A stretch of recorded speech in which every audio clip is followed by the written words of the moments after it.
So today we're looking at Tortilla Mexican Grill annual results from 2022. Let's see if I can present this in present mode. There we go. And first I have to say I love the actual food. I went here yesterday. You know, it's healthy, it's good food. And it's busy all the time. This is the team.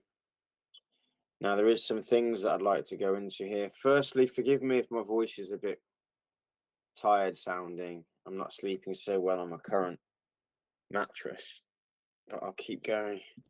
Wasn't it a cheap mattress? It was over £1,000, but it's just gone a bit crap. Anyway, the introduction, there's record growth with 18 new sites added, and they bought Chilango in May 2022, and they've bolstered the team. They've launched new franchise partnership. We'll look at that, and they've relaunched a multi-platform delivery offer. We'll look at that.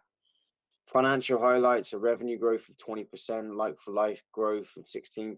That's very good, by the way. Like-for-likes is a really good metric to look at.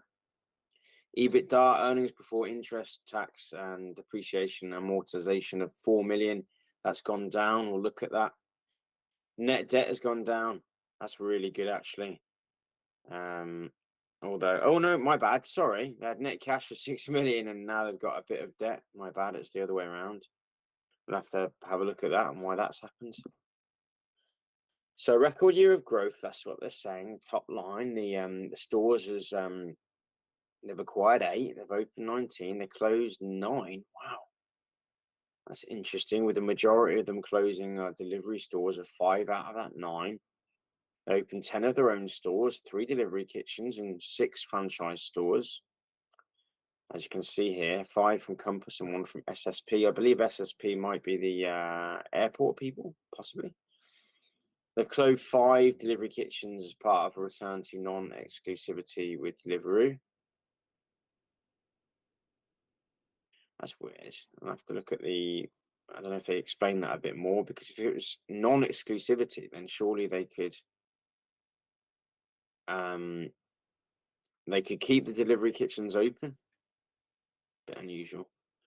And they've closed in Chessington Wells and Bankside. That's interesting. 5 sites were converted to Tortilla and 3 retained as Chilango.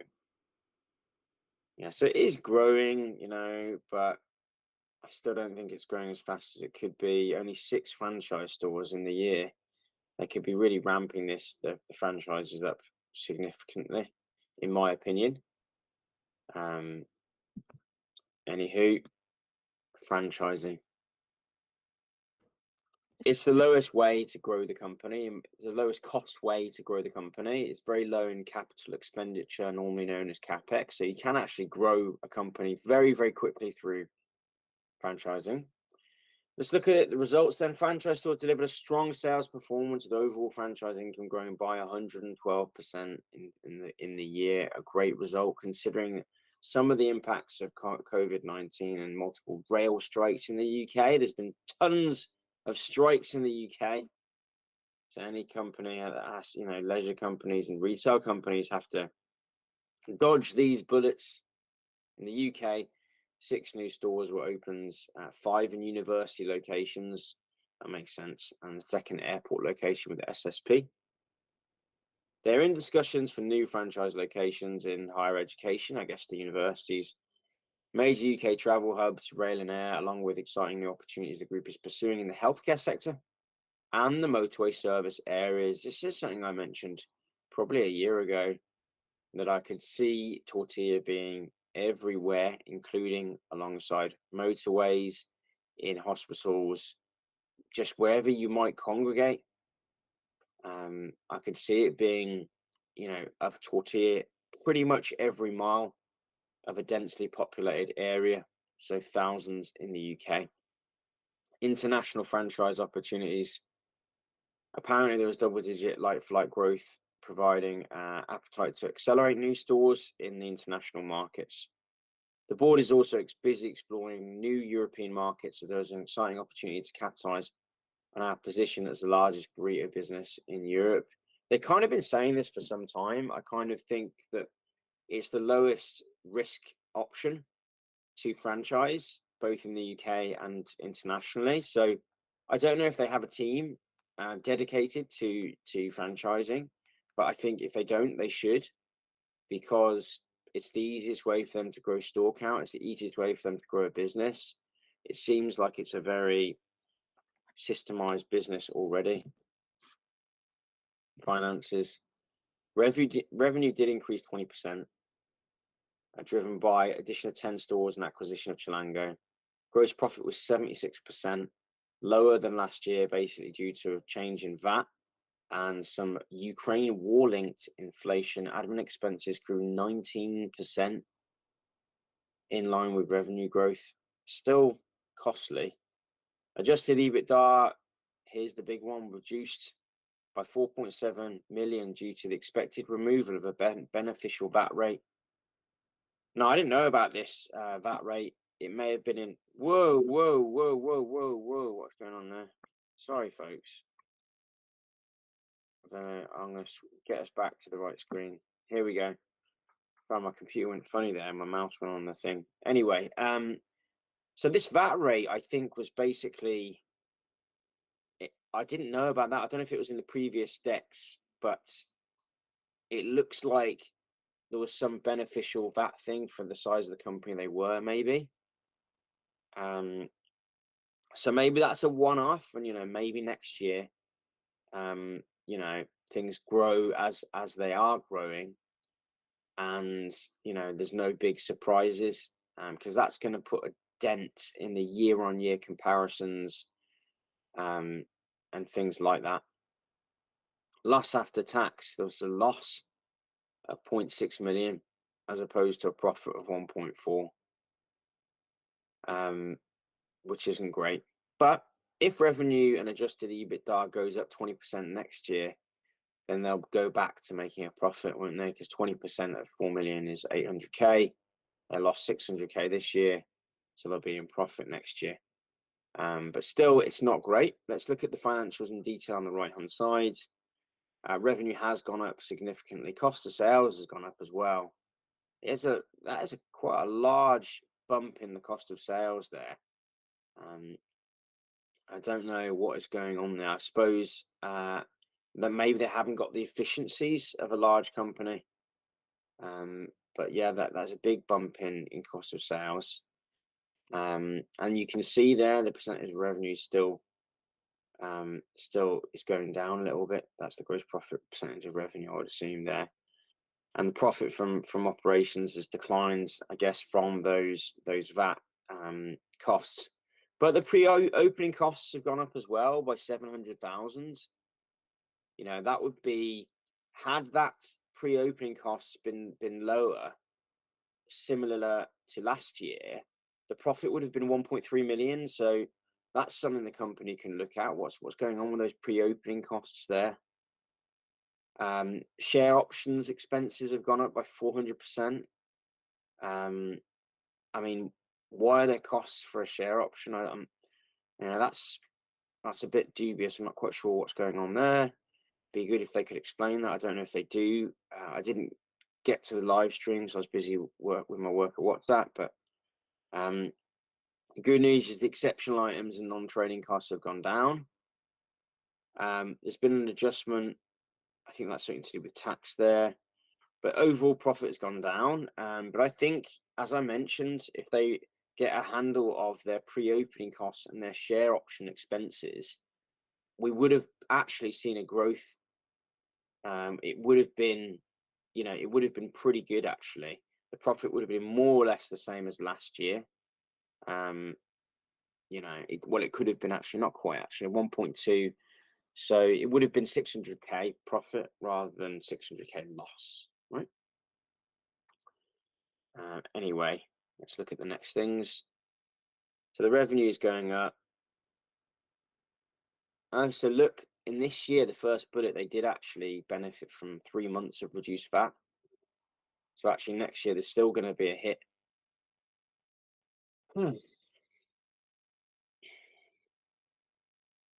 There's some new store openings. They're still talking about the lockdowns, but I suppose there were some things happening. Chilango. Cloud Kitchen generated less due to the changing sales mix arising from customers coming back to store, plus the closure of our delivery kitchens. Right, franchise revenue grew by 60%.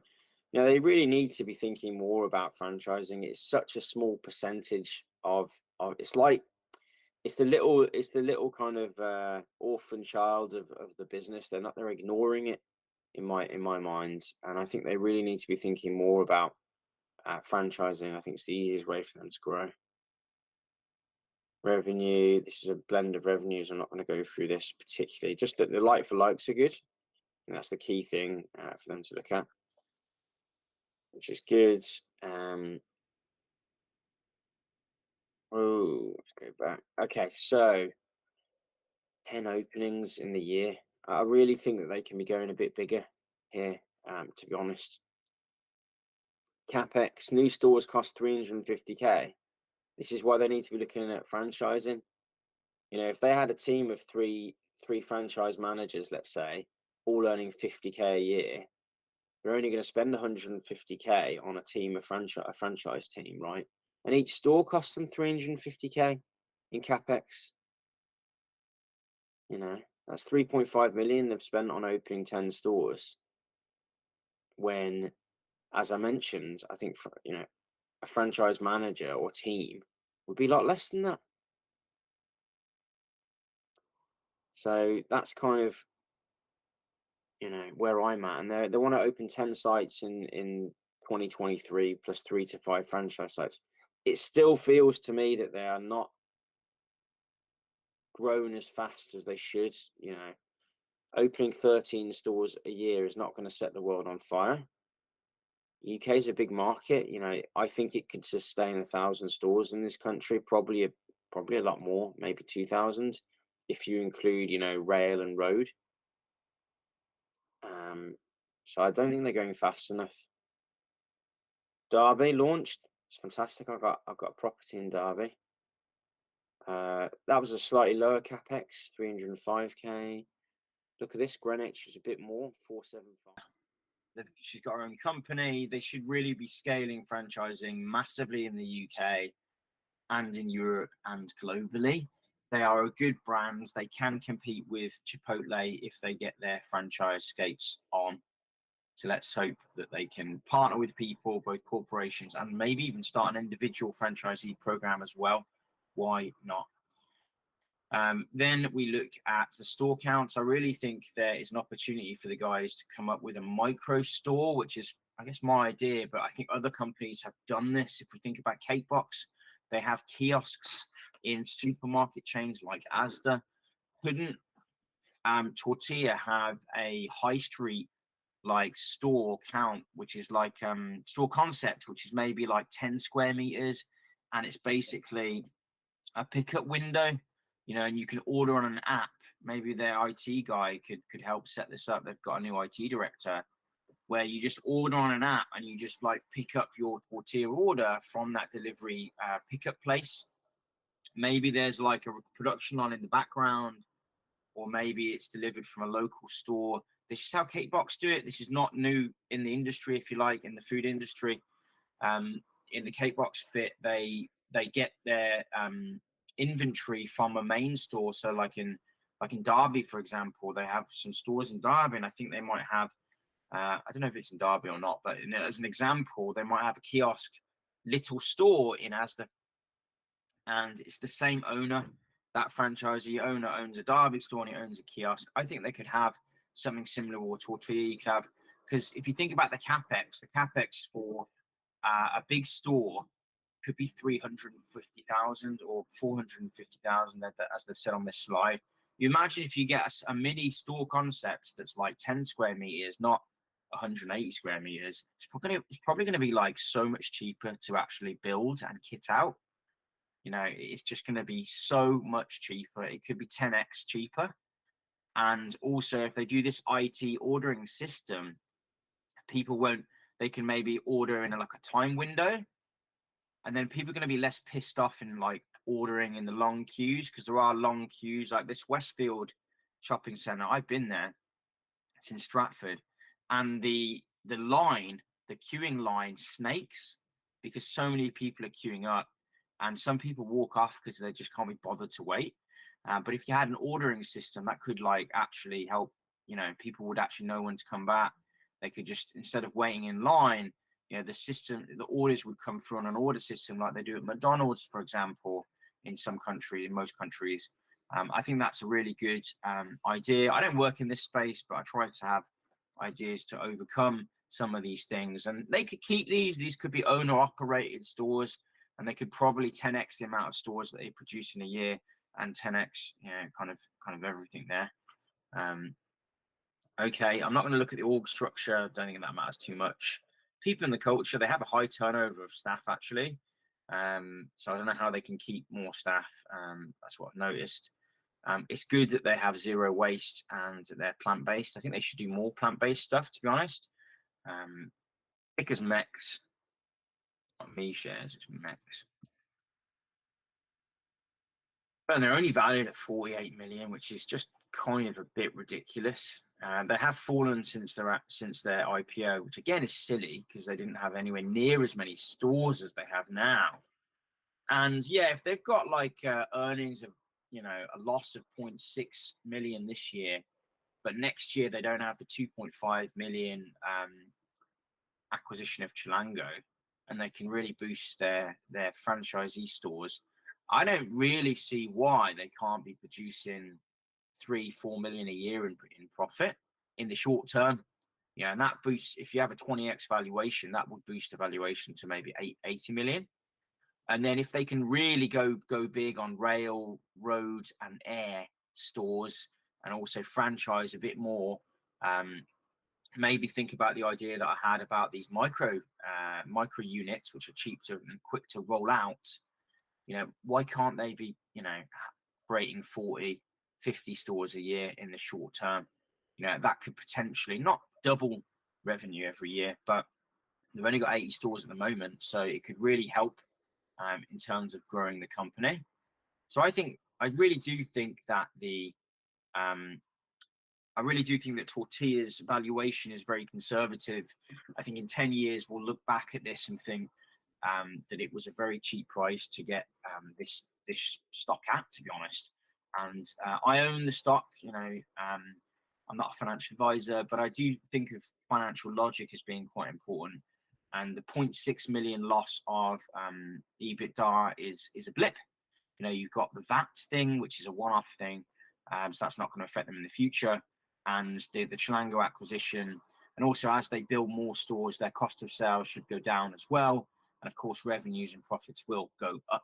I expect Tortilla to be earning probably in the region of 4 to 5 million in maybe something like 3 years from now. And if they are there, a 20x PE ratio would value them at 100 million, which is 2.5 times what they're valued at the moment. You know, I'm bullish. You know, I like to think about things in a growth way. So they may not build the stores that the same rate that I think they should, but nevertheless, I like Tortilla. I hope you've enjoyed this video. I hope you've seen some value in it. Make sure to like and subscribe. Notice I've got other videos on listed equities as well as angel investing, and I've been doing both for many, many years. I'm going to start producing some videos about my property investments as well. I have some experience with that and some insights, having fixed 3 mortgages in Q4 of 2021, predicting the interest rate rises that seems that nobody else predicted, or not many people predicted. So I've got videos on other things as well, guys. So make sure to check out those. And there will be some videos here that you might find interesting. Remember that knowledge is power, especially the right kind of knowledge, and progress is everything. I'll see you guys in the next upcoming video. Take care. Cheers.